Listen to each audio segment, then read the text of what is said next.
আজকে রথ। সবাইকে জানাই রথযাত্রার অনেক অনেক শুভেচ্ছা, অভিনন্দন ও ভালোবাসা।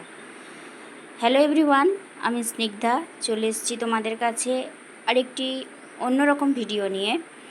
আশা করি এই ভিডিওটা তোমাদের কাছে ভালো লাগবে।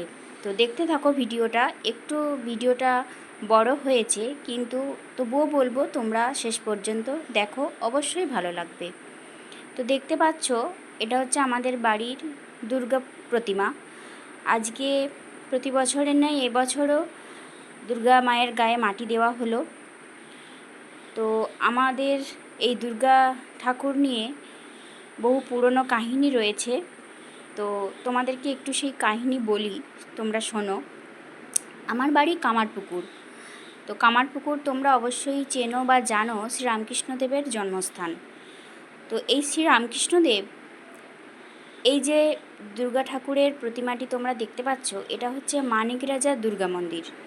আমার শ্বশুরবাড়ি সেই মানিক রাজার বংশধর। এই মানিক রাজার আমবাগানে রামকৃষ্ণদেব ছোটোবেলায় খেলা করতে আসতেন। সেই মানিক রাজার দুর্গা পুজো হচ্ছে এই দুর্গা প্রতিমা। এই পুজো প্রায় 600-700 বছর ধরে প্রতি বছরের ন্যায় হয়ে আসছে। তো আজকে মাটি দিয়ে দুর্গা প্রতিমা গড়ার কাজ শুরু হলো। যিনি মাটি দিচ্ছেন উনি আমাদের প্রতিমা গড়েন। তো উনি প্রতি বছর মাটি দেন।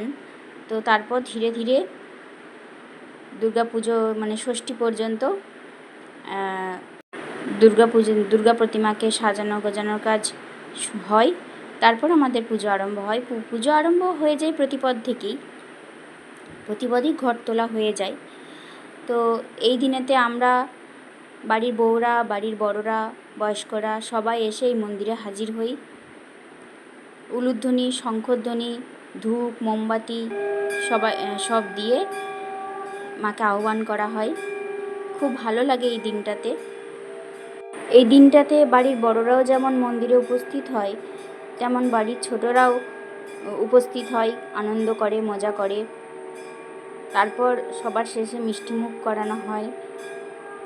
আশেপাশের অনেক মানুষজন এখানে আসে এই দিনে। তো মাটি দেওয়া হয়ে গেছে, দেখো উনি প্রণাম করে নিচ্ছেন।